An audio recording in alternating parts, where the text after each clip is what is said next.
Welcome back. You are watching Newscentre. The big global story this evening. US President Donald Trump believes that the United States and China are close to a much-awaited trade deal. Speaking aboard Air Force One en route to Japan from Malaysia, Trump insisted that the agreement could be finalized ahead of a scheduled meeting with China's Xi Jinping later this week. US Treasury Secretary Scott Bessent echoed the US leader's sentiment. Speaking to ABC News, Bessent said that both nations have reached a substantial framework and 100% tariffs have been averted.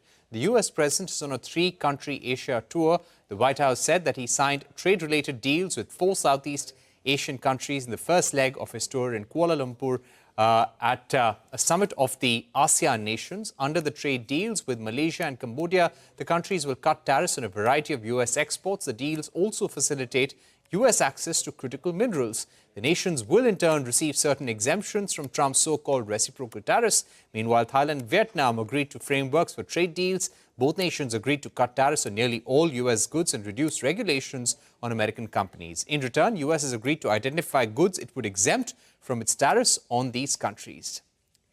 Joining us right now is Amitendu Palit. Mr. Palit, thank you very much for joining us on this discussion. Give us a sense of how these 4 trade agreements, including 2 trade frameworks, will benefit these South Asian countries and how they would leave India. Parikshit, thank you. Thank you very much for inviting me to speak with you. A pleasure as always.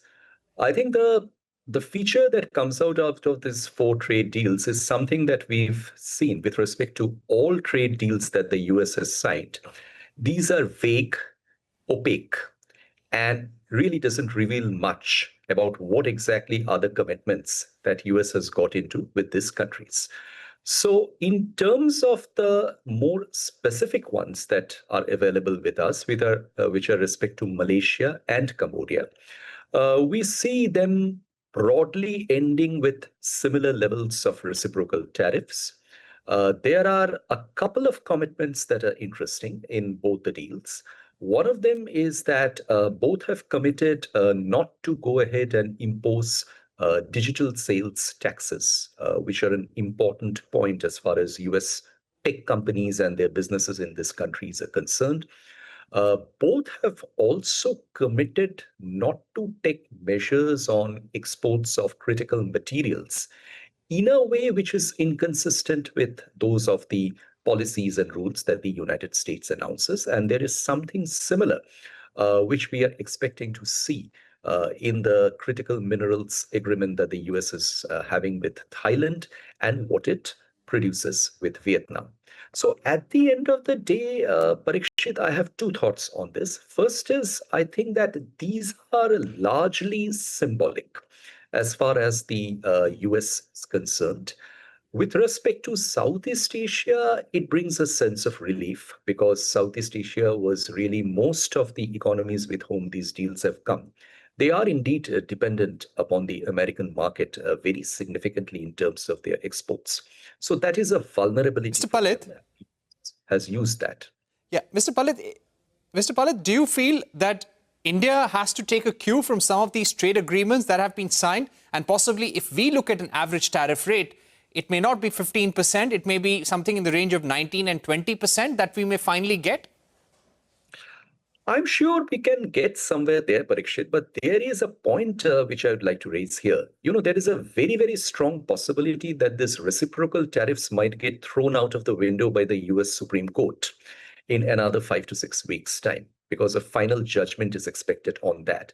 Now, if that happens, then this entire negotiating effort that has gone into these deals, including for a country like India, would have gone to waste. In that case, we would be going back to a situation where Section 232 product tariffs and Section 301 tariffs will remain prominent, and we will not have any country-specific tariffs. And within those, there will be, various machinations that the United States will employ. So the question that we come back to now, Parikshit, is that for a country like India and for most other countries, what exactly is the benefit that they are hoping to obtain at the end of getting these deals, whatever be the character of these deals? On surface, there might be a level playing field established as far as the parity between reciprocal tariffs are concerned. But if the reciprocal tariffs don't exist in the first place, then what exactly would the parity be all about? Right. My question also on critical minerals. The deals that he has signed with nations, especially on critical minerals with Thailand and Malaysia. With this, do you think the US will be able to safeguard its supply chain? Malaysia and Thailand, Parikshit, are countries which are not yet proven to be major exporters of rare earths in the global market. They might be having with them a certain amount of endowments. Now, there is one trajectory that I think you and I are both aware of.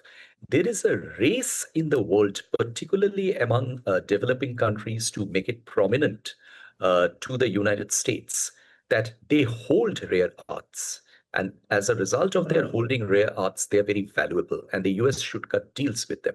But I think the US is being very preemptive in this regard and wanting to safeguard itself from any possible responses on part of China. And if China is entering into similar kinds of agreements with these countries, which it really doesn't need to, given the authority it holds on supply chains right now, then that would be a preemptive safeguard for the United States. So in a sense, this is something which is being done in haste. This is being done in an anticipatory manner. If Southeast Asia produces reserves of rare earth, that might make them influential in some respect in critical earth supply chains, the US would want to be ahead in that game and making sure they have access to those ahead of China. All right. Amitendu Palit, thank you very much for joining us with that very important perspective and a roundup of Donald Trump's trade deals over the weekend. Let's see what happens in Japan and, of course, in China later this week. With that, it's a wrap on this edition of Newscentre. Thank you for watching. Goodbye.